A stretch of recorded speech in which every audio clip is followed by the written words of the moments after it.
How to contact American Express customer service. It's pretty simple and a quick process, so without any further ado, let's jump right into the video. Start by moving into any of the web browser. Let me move into Safari for now. Once you're in here, in the source bar, search for American Express customer service. Now head over to the very first site, Contact American Express. It will be landing you on this official page. From here, you need to choose a specific reason in order to contact them. Let me choose savings for now. Click on it. You can see a number is given to you.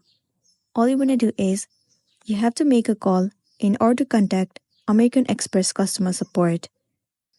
State the problem that you have been facing and then they will analyze your problem. After that, you will be good to go.